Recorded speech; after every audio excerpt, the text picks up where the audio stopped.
الرحمن الرحیم رب اشرح لی صدری ویسر لی امری واحلل عقدۃ من لسانی یفقہوا قولی رب زدنی علما اللہم انی اسألک علما نافعا وعملا متقبلا ورزقا طیبا یا مقلب القلوب ثبت قلبی علی دینک ربنا لا تزغ قلوبنا بعد اذ ہدیتنا وہب لنا من لدنک رحمۃ انک انت الوہاب۔ بسم اللہ الرحمن الرحیم۔ سورۃ قصص ہے، 20واں پارہ ہے، اور آیت نمبر جو ہے نا وہ ہم نے 29 پڑھنی ہے، 29۔ فلما قضا، پس جب پوری کی، موسیٰ نے موسیٰ الاجالہ یعنی کہ موسیٰ نے مدت، پس جب پوری کر دی موسیٰ نے مدت، وسارا اور وہ لے کر چلا بے اہل ہی اپنے اہل کو، یعنی کہ وہاں سے لے کر جو ہے نا وہ چل پڑے اپنے اہل کو، آنا سا دیکھی من جانب طور کی جانب سے، نارن آگ، کالا کہا لے اہل ہی اپنے اہل کے لیے، ہمکسو ٹھہرو، انی بے شک میں، انستو میں نے دیکھی ہے، نارن آگ، لالی شاید کہ میں، آتیکم لاؤں پاس تمہارے، منہا اس میں سے، بے خبرن کوئی خبر، او جذواتن یا انگارہ، من الناری آگ سے، لعلکم تاکہ تم، تستلون سیکو یا تاپ لو۔ تو پھر جب موسیٰ نے وہ مدت پوری کر دی جو ان کے درمیان ہوئی تھی نا 8 یا 10 سال کی، تو زیادہ جو مفسرین ہیں وہ کہتے ہیں کہ انہوں نے 10 سال پورے کیے تھے۔ کرنے کے بعد نا وہ اپنے گھر والوں کو لے کر چلا، تو اس نے پہاڑ کی طرف سے ایک آگ دیکھی، اپنے گھر والوں سے کہا تم ٹھہرو، بے شک میں نے ایک آگ دیکھی ہے، ہو سکتا ہے میں تمہارے لیے اس سے کوئی خبر لے آؤں یا آگ کا کوئی انگارہ تاکہ تم سیک لو، کیونکہ سردی تھی۔ فلما پس جب، اتاہا، اچھا اس میں یہ ہے کہ اہل کتاب اور اکثر جو مفسرین کا کہنا ہے کہ ان 10 سالوں کے دوران وہ جو پرانا فرعون تھا نا وہ فوت ہو گیا، جو اس دور میں تھا، جس نے موسیٰ علیہ السلام کی پرورش کی تھی، اور اب اس کی جگہ اور فرعون حکمران تھا، شاید اس کا بیٹا ہوگا۔ تو موسیٰ علیہ السلام نے، باقی واللہ عالم، موسیٰ علیہ السلام نے جب وہ مدت پوری کر لی تو بیوی کو لے کر اپنے وطن جانے کے ارادے سے مدین سے روانہ ہو گئے۔ تو اس ارادے کی دلیل یہ ہے کہ طور اس راستے پر واقع ہے جو مدین سے مصر کی طرف جاتا ہے۔ ایک تو اپنے والدین اور بہن بھائیوں سے ملنے کا شوق تھا، دوسرا ہو سکتا ہے یہ خیال بھی ہو کہ لوگ اب تک وہ واقعہ بھول چکے ہوں گے اور وہاں رہنے میں کوئی اب مشکل پیش نہیں آئے گی، تو اس طرح اس کی تھوڑی وضاحت ہم پیچھے پڑھ چکے ہیں، میں جو ضروری پوائنٹ ہے انشاءاللہ وہ ضرور کوشش کروں گی۔ فلما آتاہا، پس جب آئے، نودیا پکارا، ہم نے پکارا، من شاطئ الوادی الایمن، شاطئ الوادی یعنی وادی کے کنارے سے، ایمانی دائیں طرف سے، فی البقعۃ المبارکۃ، اس کا بقعہ کا جو ہوتا ہے نا اس کا مطلب ہوتا ہے کتا یا ٹکڑا، مبارکات بابرکت، من الشجرات درخت سے، ای یا موسیٰ یہ کہ اے موسیٰ، انی بے شک میں، آن اللہ اللہ ہوں، رب العالمین جو رب ہے تمام جہانوں کا۔ اس کی ہم نے پیچھے بھی سورۃ مریم میں پڑھی اور سورۃ طٰہٰ میں بھی تفصیل پڑھی تھی، لیکن پھر بھی انشاءاللہ تھوڑی بہت پڑھتے ہیں۔ تو جب وہ اس کے پاس آیا تو اسے اس بابرکت کتا میں وادی کے دائیں کنارے سے ایک درخت سے آواز دی گئی کہ اے موسیٰ، بلا شبہ میں ہی اللہ ہوں جو سارے جہانوں کا رب ہے۔ تو جب موسیٰ علیہ السلام نے اس آگ کے پاس آئے نا، جب جس آگ کو دیکھا تو دیکھا کہ سرسبز درخت میں آگ لگی ہوئی ہے، جس سے جلنے کی بجائے درخت جو ہے نا وہ مزید سرسبز اور خوبصورت دکھائی دے رہا ہے۔ تو موسیٰ علیہ السلام حیرت سے یہ منظر دیکھ ہی رہے تھے کہ درخت میں سے آواز آئی کہ اے موسیٰ، بلا شبہ میں ہی اللہ ہوں جو رب العالمین ہے۔ سورۃ طٰہٰ میں نا انی آن اللہ رب العالمین یعنی بے شک میں ہی اللہ ہوں جو رب العالمین، اس کے سورۃ طٰہٰ میں اللہ تعالیٰ نے یہاں موسیٰ علیہ السلام کو 2 ناموں کے ساتھ اپنا تعارف کروانے کا ذکر فرمایا ہے، ایک اللہ جو ذاتی نام ہے جس میں اس کی ساری صفات آ جاتی ہیں، اور دوسرا رب العالمین جو اللہ کے اسماء سے ایسا اسم ہے جس میں اس کی وہ تمام صفات آ جاتی ہیں جن کے اثار جو ہے نا آدمی کے مشاہدے میں آتے ہیں۔ سورۃ طٰہٰ میں بھی انہی 2 اسماء کا ذکر ہے، جیسے فرمایا نا انی آنا ربک فاخلعنا علیک، تو اور پھر فرمایا انی آن اللہ لا الہ الا انا، تو یہاں بات مختصر کی ہے۔ تو سورۃ طٰہٰ میں ان اسماء جو جتنے بھی ان کے یعنی ان ناموں کے تقاضے پر عمل کا بھی حکم فرمایا فاعبدنی واقیم الصلاۃ ذکری، یعنی میری عبادت کر اور نماز قائم کر میری یاد کے لیے۔ پھر کہا، یعنی وہ آیت تھوڑی لمبی ہے، میں اس کا ترجمہ ہی خالی پڑھ دیتی ہوں کہ میری عبادت کر اور میری یاد کے لیے نماز قائم کر، یقیناً قیامت آنے والی ہے، میں قریب ہوں کہ اسے چھپا کر رکھوں تاکہ ہر شخص کو اس کا بدلہ دیا جائے جو وہ کوشش کرتا ہے، سو تجھے اس سے وہ شخص کہیں روک نہ دے جو اس پر یقین نہیں رکھتا اور اپنی خواہش کے پیچھے لگا ہوا ہے، تو پھر کیا ہوگا؟ بس تو ہلاک ہو جائے گا۔ سورۃ نمل میں مزید 2 صفات کا بھی ذکر ہے۔ فرمایا یا موسیٰ انہ آن اللہ العزیز الحکیم، یعنی کہ اے موسیٰ بے شک میں اللہ ہوں جو غالب حکمت والا ہوں، یعنی سب پر غالب کمال حکمت والا۔ اس کا مطلب یہ ہے کہ اللہ تعالیٰ نے اس موقع پر ان تمام صفات کا ذکر فرمایا تھا، پھر ہر صورت میں اس کے مضمون کے مطابق ان میں سے چند صفات کا ذکر فرما دیا۔ اگلا حکم دیا وَأَنْ أَلْقِ عَصَاكَ، اور یہ کہ تو پھینک اپنی لاٹھی عصا، فلما رآها، پس جب دیکھا اس کو، تہتز، تو وہ حرکت کر رہی تھی، کانہا، گویا کہ جانن، گویا کہ وہ سانپ ہے، ولا مدبرن، پھر گیا پیٹ پھیر کر، ولم یعقب، اور نہیں پیچھے مڑ کے دیکھا، یا موسیٰ، اے موسیٰ، اقبل، سامنے آ، ولا تخف، اور نہ ڈر، انک من الآمنین، بے شک تو امن والوں میں سے ہے۔ اور یہ کہ اپنی اگلا حکم اللہ نے یہ دیا کہ اپنی لاٹھی پھینک، تو جب اس نے اسے دیکھا کہ حرکت کر رہی ہے جیسے وہ ایک سانپ ہے، تو پیٹ پھیر کر چل دیا اور پیچھے نہیں مڑا۔ اے موسیٰ آگے آ اور خوف نہ کر، یقیناً تو امن والوں میں سے ہے۔ جب انہوں نے اپنی لاٹھی پھینکی تو وہ اچانک سانپ بن گئی، تو جب اس نے اسے دیکھا کہ حرکت کر رہی ہے تو پھر وہ اتنے خوفزدہ ہوئے کہ ایک جانب کو نہیں بلکہ پیٹھ دے کر بھاگ کھڑے ہوئے اور مڑ کر بھی نہیں دیکھا کہ کہیں وہ سانپ پیچھے نہ پہنچ جائے۔ تو اللہ تعالیٰ نے آواز دی کہ اے موسیٰ مڑ کر بھاگنے کی بجائے آگے آ، کیونکہ تو امن والوں میں سے ہے۔ اور سورۃ طٰہٰ میں بھی بتایا کہ اسے پکڑ اور ڈر نہیں، ہم اسے پھر اس کی پہلی حالت میں لوٹا دیں گے۔ پھر فرمایا اسلک یدک، یعنی داخل کر اپنا ہاتھ، فی جیبک، اپنے گریبان میں، تخرج بیضاء، نکلے گا سفید، من غیر سوء، بغیر کسی عیب کے یا کسی برائی کے، وضمم، اور ملالے، علیکا، طرف اپنی، جناح کا، اپنا بازو، من الرہب، ڈر سے، فذالک، یہ برہانانی، 2 دلیلیں تھیں، من ربی کا، تیرے رب کی طرف سے، دے کے کہا، الی فرعون، طرف فرعون کی، و ملائہ، اور اس کے سرداروں کی، انہم، بے شک، کانو، قوم فاسقین، بے شک وہ قوم فاسق یا نافرمان ہے۔ یہ جو کانو ہوتا ہے نا، کانو کا مطلب ہوتا ہے ہمیشہ سے ایسے ہے، یعنی ویسے تو ہم تھے یا اس طرح پڑھتے ہیں نا، لیکن یہ ذہن میں رکھیے گا کہ کانو جہاں بھی ہے وہ ہمیشگی کی دلیل کے لیے ہے کہ بے شک وہ ہمیشہ سے قوم جو ہے نا وہ نافرمان لوگ ہیں۔ اپنا ہاتھ اپنے گریبان میں داخل کر اور کسی عیب کے بغیر وہ سفید چمکدار نکلے گا، اور خوف سے بچنے کے لیے کیا کر کے اپنا بازو اپنی جانب ملا لے، سو یہ دونوں تیرے رب کی جانب سے فرعون اور اس کے سرداروں کی طرف دلیلیں ہیں، بلا شبہ وہ ہمیشہ سے نافرمان لوگ ہیں۔ تو یہ جو ہے نا اسلک یدک فی جیبک، دوسری جگہ فرمایا وادخل یدک فی جیبک، سورۃ نمل میں ہم یہ پڑھ کے گئے تھے۔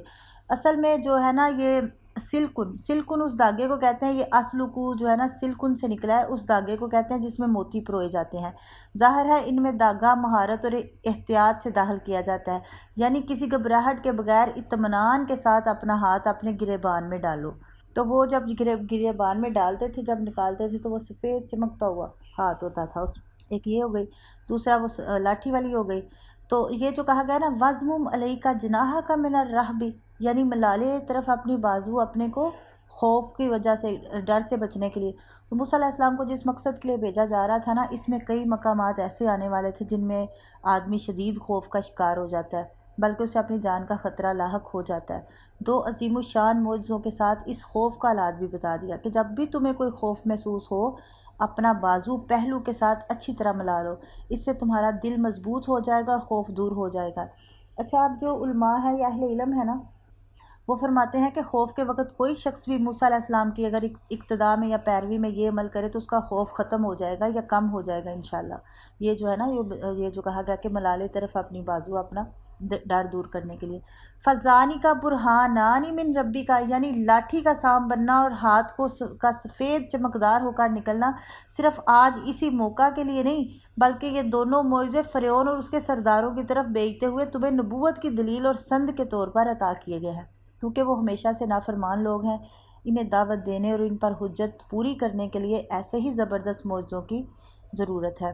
یہ جو ہے نا، یعنی کہ یہ جب بھی تم ایسے کرو گے تو یہ ایسے ہی ہو جائے گا، یعنی یہ وقتی طور پہ نہیں ہے، یہ ہمیشہ کے لیے ہے۔ پھر کہا گیا کالا ربی،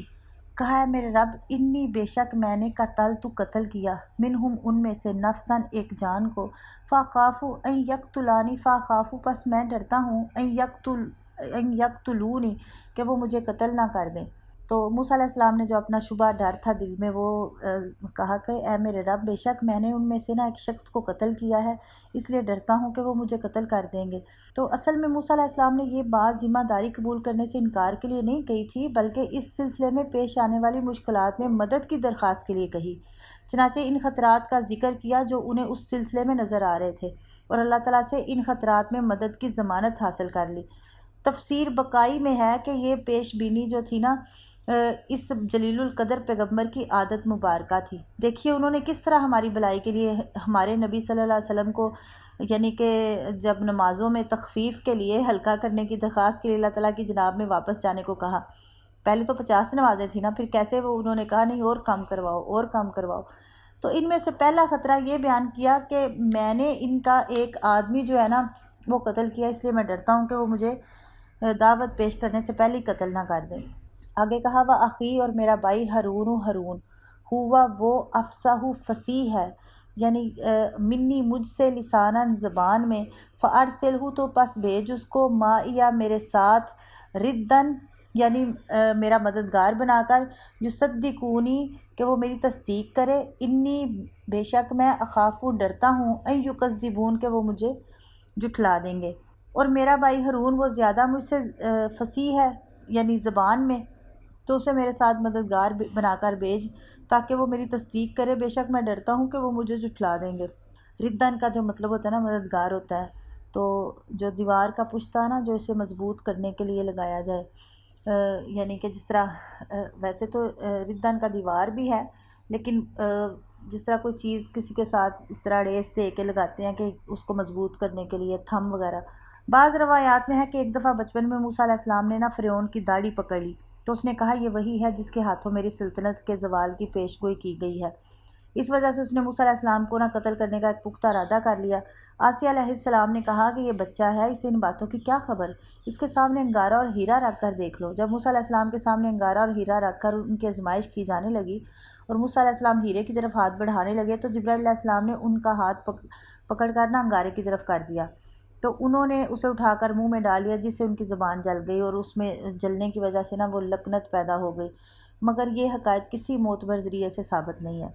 یعنی اس کے متعلق کوئی البتہ سورۃ طٰہٰ میں جو ہے نا وہ موسیٰ علیہ السلام کی دعا سے معلوم ہوتا ہے کہ ان کی زبان میں کچھ گرا تھی، جو ہوتا ہے نا رب اشرح لی صدری ویسر لی امری، تو جس کی وجہ سے انہیں بات سمجھانے میں دقت پیش آتی تھی اور انہوں نے اسے دور کرنے کی دعا کی تھی۔ تو فرعون نے بھی انہیں اس بات کا طعنہ دیا تھا،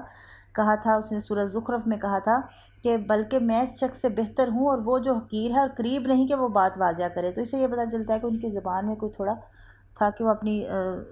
تھوڑا سا مسئلہ تھا۔ یہاں دوسرا خطرہ انہوں نے یہ ذکر کیا کہ بات پوری طرح واضح نہ کر سکنے کی وجہ سے میں ڈرتا ہوں کہ فرعون اور اس کے سردار مجھے جھٹلا دیں گے۔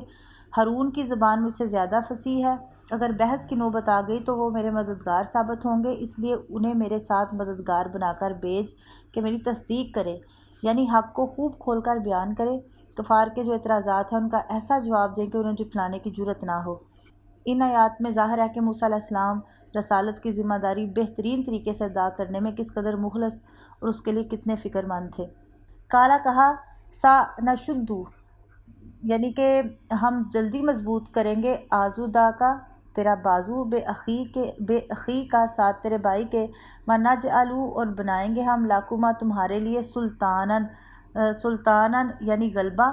فلا یاسلونا پس وہ نہیں پہنچ سکیں گے، علیکما تمہاری طرف، بیایاتینا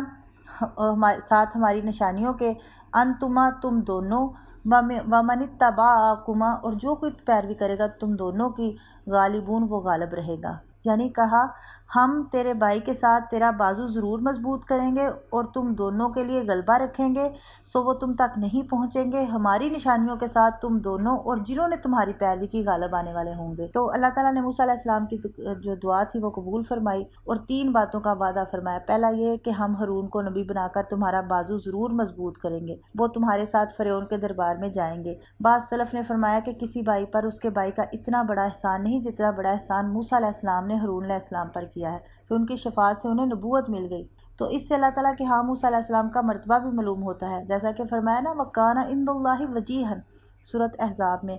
کہ وہ یعنی موسیٰ علیہ السلام اللہ کے ہاں بہت مرتبے والا تھا۔ فَلَا يَاسِلُونَ عَلَيْكُمَا بِآيَاتِنَا، یعنی یہ دوسرا وعدہ،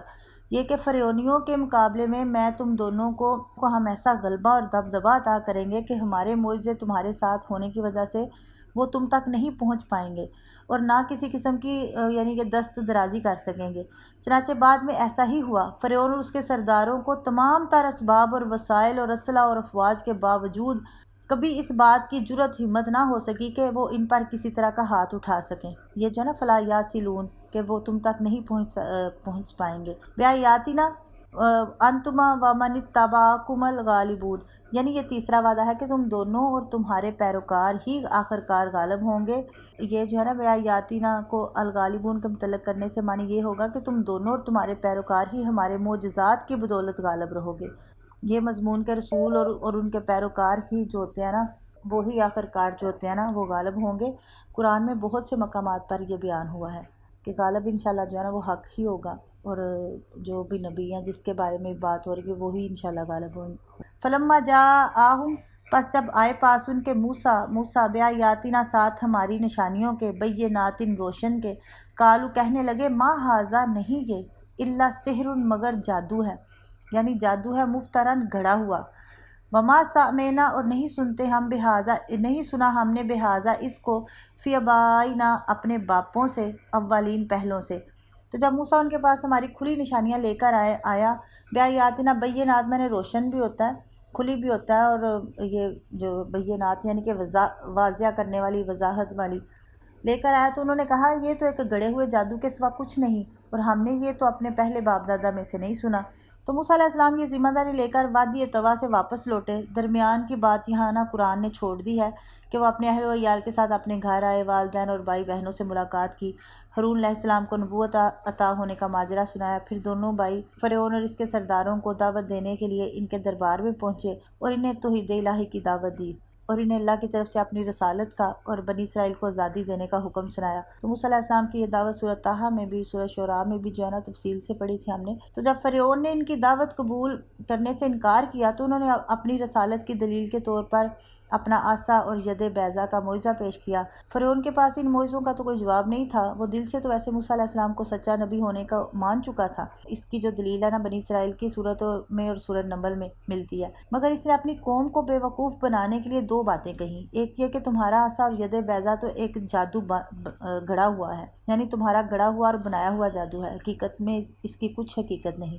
سورۃ راف میں، سورۃ طٰہٰ میں، سورۃ شعراء میں بھی اس کے جادوگر جمع کر کے ان معجزات کے مقابلے اور پھر جادوگروں کے ناکام ہو کر مسلمان ہو جانے کا جو ہے نا وہ ذکر ہو چکا ہے، یعنی ہم پڑھ چکے ہیں۔ دوسری بات اس نے یہ کہی کہ ہم نے توحید کی یہ دعوت پہلے اپنے آباء و اجداد میں نہیں سنی۔ تو فرعون کی اس بات کی بنیاد محض جو تھی نا آباء و اجداد کی تقلید تھی، جو ان لوگوں کی دلیل ہوتی ہے جن کے پاس کوئی دلیل نہ ہو اور محض ہٹ درمی سے کسی غلط بات پر ڈٹ جائیں۔ بھلا یہ بھی کوئی دلیل ہے کہ میں نے خسارے کا سودا کرنا ہی کرنا ہے کیونکہ میرے باپ نے خسارے کا سودا کیا تھا؟ فرعون ہی نہیں، تمام باطل پرستوں کے پاس حق کے انکار کا یہی ایک بہانہ ہوتا ہے۔ بعض مفسرین نے لکھا کہ فرعون کا یہ کہنا جھوٹ تھا کہ ہم نے اپنے پہلے آباء میں یہ بات نہیں سنی، کیونکہ اس سے پہلے مصر میں یوسف علیہ السلام گزر چکے تھے جو قید خانے میں بھی توحید کی دعوت کا موقع ہاتھ سے نہیں جانے دیتے تھے، جیسا کہ قریش مکہ کا یہ کہنا جھوٹ تھا کہ ہم نے اپنے آباء میں یہ بات نہیں سنی، حالانکہ ان کے آباء و اجداد میں ابراہیم اور اسماعیل علیہ السلام تھے جو بتوں کو توڑنے والے تھے اور اللہ کی توحید کے زبردست علمبردار تھے،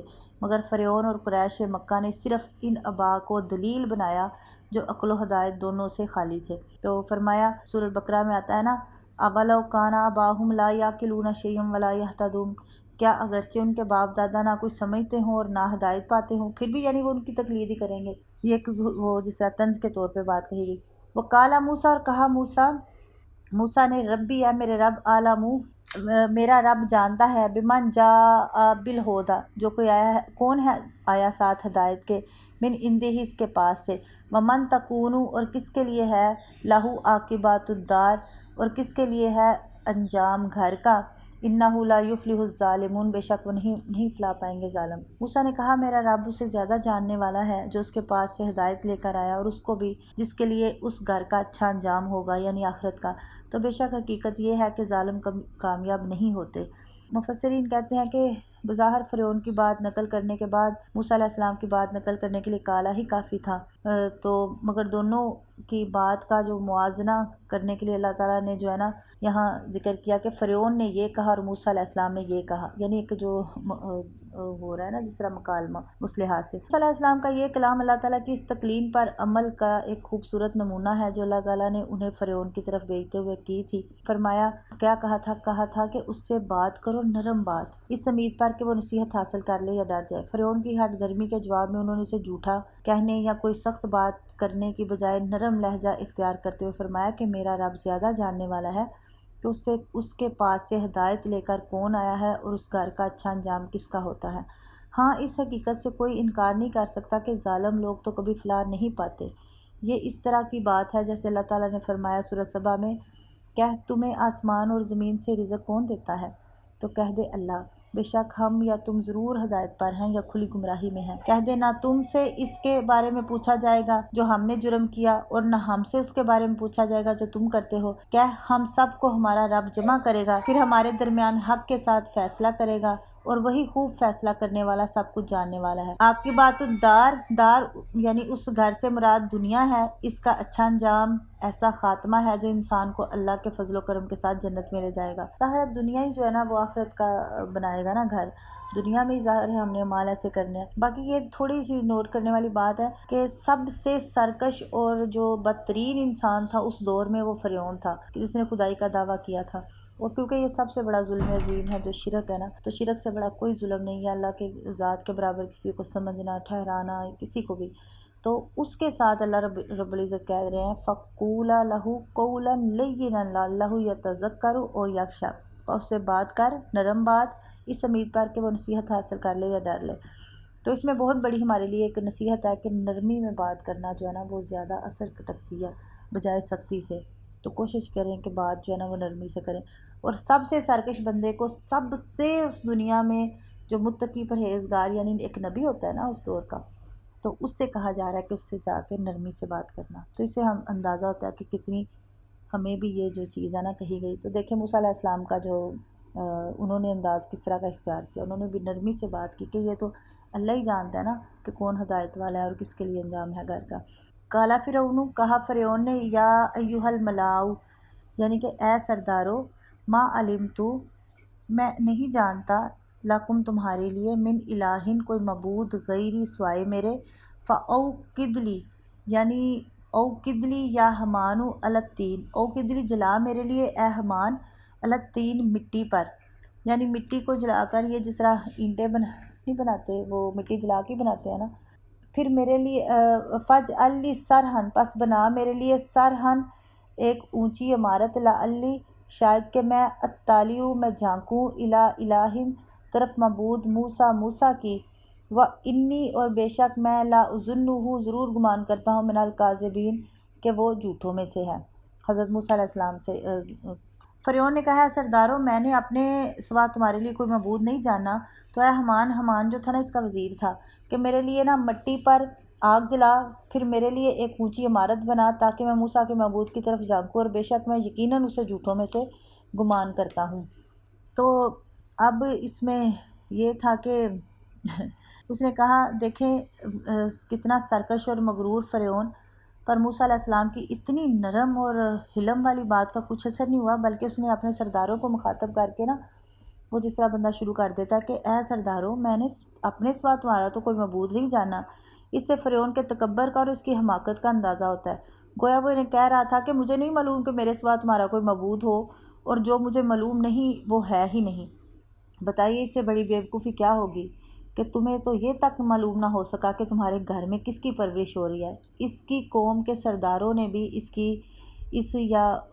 یہ جو وہ بات کر رہا تھا خاموش رہ کر اس کی تائید کی، جو ان کی بھی جہالت اور بزدلی کی انتہا تھی۔ اللہ تعالیٰ نے فرمایا کہ غرض اس نے اپنی قوم کو ہلکا بے وزن کر دیا تو انہوں نے اس کی اطاعت کر لی، یقیناً وہ نافرمان لوگ تھے، سورہ زخرف میں آتا ہے۔ تو اس کے بارے میں نا یعنی کہ کچھ لکھتے ہیں کیونکہ فرعون اپنے آپ کو زمین و آسمان کا خالق اور معبود ہی نہیں سمجھتا تھا، بلکہ وہ خود بہت سے دیوتاؤں کی پرستش کرتا تھا۔ پس فرعون کا مطلب یہ تھا کہ میں ہی تمہارا مطاع حاکم مطلق ہوں، میرے سوا کوئی دوسرا نہیں ہو سکتا۔ جس کی فرما برداری کی جائے۔ تو یہ جو کہا نا اپنے اس دعوے کے ساتھ کہ مجھے اپنے سوا تمہارا کوئی معبود معلوم نہیں ہے، فرعون نے یہ دکھانے کے لیے کہ واقعی اس کے سوا کوئی معبود نہیں، اپنے وزیر حامان کو حکم دیا کہ وہ پکی اینٹیں تیار کرے۔ تو یہاں نا جس طرح وہ آگ جلا کے اور مٹی کے پکا کے اس طرح، تو اللہ تعالیٰ نے یہ جو ہے نا کہا اس کے بارے میں فرمایا فَأَوْقَدْ لِي يَا حَمَانُ الْطِينَ، تو اے حمان میرے لیے مٹی پر آگ جلا۔ اس جملے میں پختہ اینٹ بنانے کا طریقہ بھی بیان ہو گیا، حمان کو اس کی تیاری کا حکم بھی، اور اس جملے کے کسی لفظ میں کسی قسم کا کوئی بھی جو ہے نا جس طرح وہ ملتی نہیں ہے نا، جس طرح بیوقوفانہ سی بات ہے، یعنی کہ اس کی فرعون کی کہ میرے لیے محل بناؤ، میں آسمانوں میں جھانکوں شاید وہاں کوئی موسیٰ کا معبود ہو۔ تو اس کے بعد لوگوں کو بے وقوف بنانے کے لیے اس نے یہ حکم دیا کہ پختہ اینٹیں تیار کر کے میرے لیے ایک بلند و بالا محل بنا، تاکہ میں اس پر چڑھ کر موسیٰ کے رب کو دیکھوں، کیونکہ میں تو اسے جھوٹا ہی گمان کرتا ہوں۔ فرعون کی یہ بات سورہ مومن میں بھی بیان ہوئی۔ قرآن مجید میں یا حدیث میں یہ ذکر نہیں ہے کہ اس نے وہ محل بنایا یا نہیں، اس کا ذکر ہے کہ حمان نے کاریگر اور مزدور جمع کیے، حتیٰ کہ 50,000 جب مستری جمع ہو گئے اور مزدور اور کارکن اس کے علاوہ تھے۔ اس طرح اینٹیں پکانے والے، چونا بنانے والے، لکڑی اور لوہے کا کام کرنے والے بھی ان کے علاوہ تھے۔ ان سب نے وہ عمارت بنائی جو اتنی بلند تھی کہ مخلوق میں سے کسی نے اتنی بلند عمارت نہیں بنائی۔ جب وہ فارغ ہوئے تو فرعون اس کے اوپر چڑھا اور اس نے آسمان کی طرف تیر پھینکنے کا حکم دیا، اور واپس آیا تو خون سے لت پت تھا، کہنے لگا میں نے موسیٰ کے معبود کو قتل کر دیا۔ فرعون گھوڑے کے ساتھ اس پر چڑھا تھا۔ اللہ تعالیٰ نے سورج غروب ہونے کے قریب جبرائیل علیہ السلام کو بھیجا، انہوں نے اس عمارت پر اپنا پر مارا اور اسے 3 یعنی کہ ٹکڑوں میں کاٹ دیا۔ ایک ٹکڑا فرعون کے لشکر پر گرا جس سے ان میں سے 10 لاکھ آدمیوں کو ہلاک کر دیا، ایک ٹکڑا سمندر میں گرا، ایک ٹکڑا مغرب میں جا گرا۔ اس عمارت کے بنانے میں جس نے کچھ بھی کام کیا تھا کوئی باقی نہ رہا۔ طبری نے نا اسے مختصر اس طرح بیان کیا ہے۔ قرطبی نے اسے ذکر کر کے اس کے کمزور ہونے کی طرف یہ کہہ کر اشارہ کیا کہ اس روایت کی صحت کے بارے میں اللہ ہی بہتر جانتے ہیں۔ اسرائیلی روایات میں یہی مصیبت ہے کہ ان کی کوئی سند ہوتی ہے، نہ ان کا کوئی سرا کہیں جا کر ملتا ہے۔ اس زمانے میں صرف مصر کے اندر 10 لاکھ کے لشکر کی بات بھی قابل توجہ ہے۔ حقیقت یہی معلوم ہوتی ہے کہ اکثر مفسرین نے اسی کو اختیار کیا ہے کہ یہ فرعون کی محض جو نا گیدڑ ببکی تھی، اس نے ایسا کچھ نہیں کیا جس کے ساتھ وہ اپنی قوم کو بے وقوف بنا رہا تھا۔ اینٹیں بنانے کا حکم بھی اس نے معاملے کو لٹکانے کے لیے دیا، ورنہ مصری لوگوں کو اینٹوں کی ضرورت ہی نہیں تھی۔ جو لوگ احرام مصر اتنے بڑے پتھروں سے بنا سکتے ہیں جن میں سے ہر پتھر کا حجم عام کمرے کے مکمل حجم کے برابر ہے، انہیں اینٹیں پکانے کی ضرورت کیا تھی؟ یہ صرف وقت گزاری کی کارروائی تھی۔ ویسے بلند و بالا پہاڑوں کے ہوتے ہوئے اینٹوں سے عمارت بنانے کا حکم دینا جو کسی طرح بھی پہاڑوں جتنی بلند تو نہیں نہ ہو سکتی، یہ محض دھوکہ تھا۔ جیسا کہ اس نے اپنے سرداروں سے کہا تھا نا کہ سورۃ مومن میں، اور فرعون نے کہا مجھے چھوڑ دو کہ میں موسیٰ کو قتل کر دوں اور وہ اپنے رب کو پکارے۔ بندہ پوچھے تمہیں کس نے پکڑا ہوا ہے جسے چھوڑنے کے لیے کہہ رہے ہو؟ ہمت ہے تو ہاتھ بڑھا کر دیکھو، اللہ نے کہا تھا نا کہ وہ تمہاری طرف ہاتھ ہی نہیں بڑھا سکے گا۔ تو اللہ تعالیٰ نے اتنی وہ یعنی کہ اتنی غلبہ دیا تھا نا، یعنی کہ اتنا روب اور دبدبہ پیدا کر دیا تھا کہ وہ اس کی طرف بڑھ ہی نہیں سکے، اتنی فوج ہونے کے باوجود اور اتنے وہ لشکر سابرہ کچھ ہونے کے باوجود۔ باقی یہ جو کہا نا انی لا اظنہ من الکاذبین، یعنی موسیٰ جو یہ دعویٰ کرتا ہے کہ آسمانوں پر رب ہے جو ساری کائنات کو پالنے والا ہے، تو میں اسے جھوٹا سمجھتا ہوں۔ واستکبر ہوا،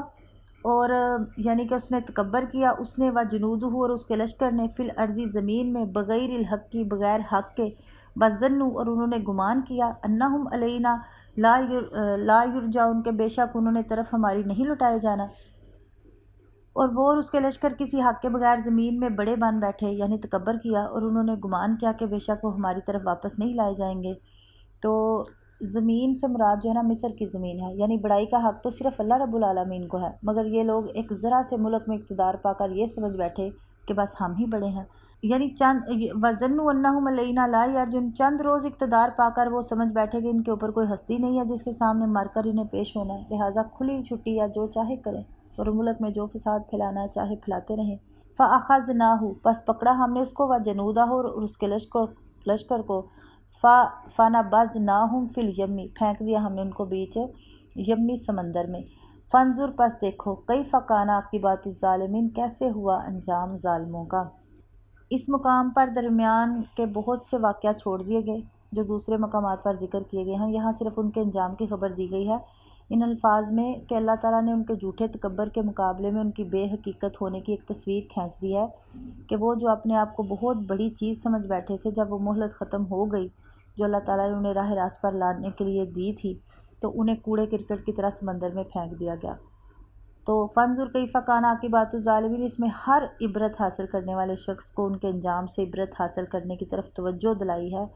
کہ جو انجام ان کا ہوا وہی انجام ان لوگوں کا ہوگا جو رسول اللہ صلی اللہ علیہ وسلم کو جھٹلائیں گے۔ وَجَعَلْنَاهُمْ، اور بنایا ہم نے ان کو ائمۃً پیشوا، یدعونا جو بلاتے ہیں الی النار طرف آگ کی، ویوم القیامۃ اور قیامت کے دن لا ینصرون وہ نہیں مدد کیے جائیں گے۔ یعنی ائمۃً کا جو مطلب ہوتا ہے، اس کا مطلب ہوتا ہے امام، یہ اصل میں امامن کی جمع ہے، ایسا امام جس کی پیروی کی جائے، جیسا کہ نماز میں مقتدی جو ہوتے ہیں وہ امام کی پیروی کرتے ہیں، تو امامت نیکی میں بھی ہوتی ہے اور برائی میں بھی، جیسا کہ ابراہیم، اسحاق اور یعقوب علیہ السلام کے متعلق فرمایا وَجَعَلْنَاهُمْ أَئِمَّةً يَهْدُونَ بِأَمْرِنَا، سورۃ انبیاء میں، کہ ہم نے انہیں ایسے پیشوا بنایا جو ہمارے حکم کے ساتھ رہنمائی کرتے تھے۔ تو برائی میں امامت کی مثال فرعون اور اس کے لشکر تھے۔ فرمایا ہم نے انہیں ایسے پیشوا بنایا جو آگ کی طرف بلاتے تھے، یعنی جب تک زندہ رہے کفر میں لوگوں کے پیشوا رہے اور اپنے قول و فعل سے انہیں کفر کی دعوت دیتے رہے، جس کا نتیجہ آگ ہے۔ اس طرح یہ قیامت کے دن بھی جو ہے نا امام اور پیشوا ہوں گے، مگر کس کی طرف؟ آگ کی طرف۔ فرمایا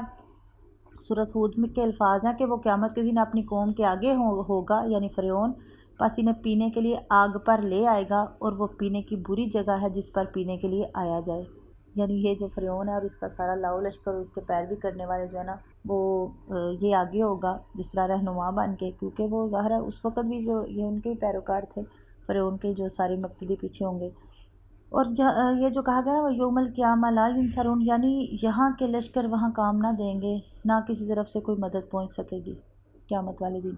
وَأَتْبَعْنَاهُمْ فِي هَذِهِ الدُّنْيَا لَعْنَةً، وَأَتْبَعْنَاهُمْ اور ہم نے پیچھے لگا دی ان کے فی هذه الدنیا بیچ اس دنیا کے، لعنتاً لعنت، ویوم القیامۃ اور قیامت کے دن ہم من المقبوحین،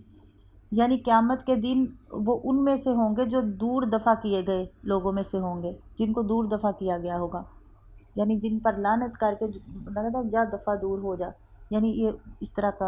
ہے۔ مقبوحین میں نے ہوتا ہے دور دفع کیے گئے لوگ، اور ہم نے اس دنیا میں ان کے پیچھے لعنت لگا دی اور قیامت کے دن وہ دور دفع کیے گئے لوگوں سے ہوں گے۔ مقبوحین یہ تھوڑا سا نیا لفظ ہے، ذہن میں رکھیے گا۔ اچھا جی، اس میں یہ ہے کہ یعنی دنیا میں جو بھی ان کا ذکر کرتا ہے ان پر لعنت بھیجتا ہے، کبھی کسی نے فرعون کا اچھے الفاظ سے ذکر کیا نہیں نہ کیا، تو یہ لعنت بھیجنا ہی ہوتا ہے۔ وَيَوْمَ الْقِيَامَةِ هُمْ مِنَ الْمَقْبُوحِينَ، یعنی دور دفع کیے ہوئے قبیح بنائے گئے، یعنی صرف دنیا ہی میں ان پر لعنت نہیں پڑے گی بلکہ قیامت کے دن بھی وہ اللہ کی رحمت سے دور کیے ہوئے ہوں گے۔ ان کی شکلیں جو ہے نا بڑی قبیح ہوں گی، قبیح یعنی چہرے بگڑے ہوئے ہوں گے، تو یہ ان کی صورتحال ہوگی۔ لعنت جو پڑی ہوتی ہے، اس لیے پتہ ہے لعنت سے منع کیا گیا کہ لعنت نہ کسی پر ڈالو، کیونکہ یہ ایک اونٹ پر کسی نے لعنت ڈال دی تو اللہ کے نبی نے کہا تھا اس کو جو ہے نا ریوڑ سے نکال دو، تو اس لیے لعنت کرنے سے منع کیا گیا۔ لیکن جن پر ان کے اعمال کی وجہ سے لعنت پڑ جائے، یہ اللہ کی طرف سے ہی ہے نا کہ پیچھے لگا دی گئی ان کے لعنت اس دنیا میں، تو اللہ ایسے اعمال سے بچائے، اللہ اپنی رحمت سے جو ہے نا ایسے اعمال سے بچائے، اور اللہ نیکی کرنے والے اور اللہ کو راضی کرنے والے عملوں کی توفیق دے۔ اور اللہ ہمیں اصل میں یہ جو باتیں ہیں بار بار جو قصہ دہرایا، اصل میں یہ تو ویسے تو نبی صلی اللہ علیہ وسلم کے لیے یہ تھا نا کہ آپ پریشان نہ ہوں، تم سے پہلے بھی نبی اسی طرح سارے نبیوں کو ایسی آزمائشوں کا ہی سامنا تھا۔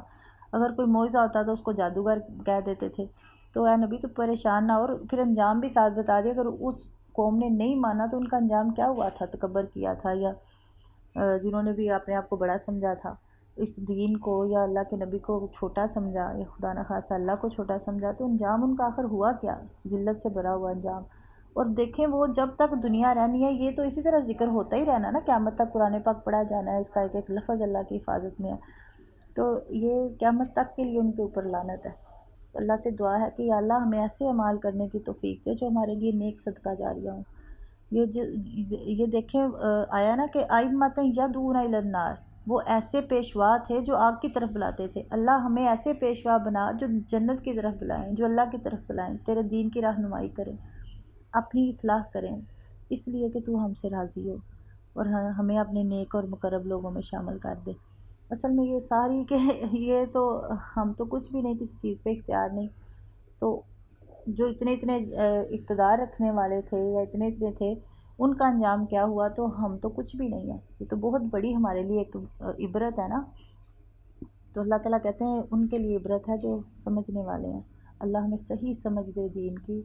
اور جو ہم پڑھتے ہیں اس پہ عمل کی توفیق دے، اور اللہ ہم سب سے راضی ہو جائے، اور اللہ اپنی رحمت سے ساری روئے زمین کے مسلمانوں کی پریشانیاں، غم، مصیبتیں دور کرے۔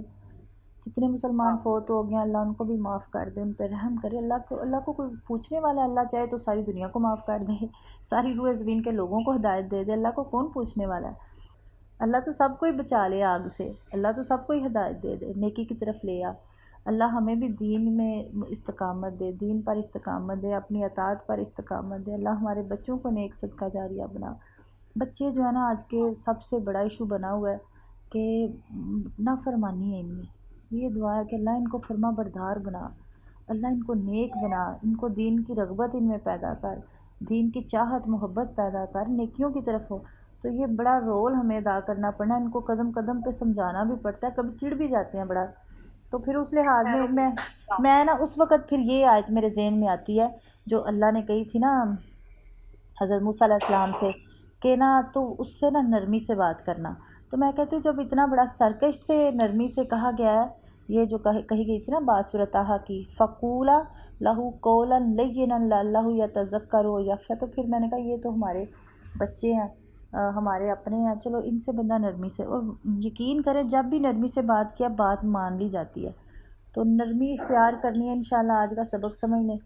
کہ اپنی باتوں میں، اپنے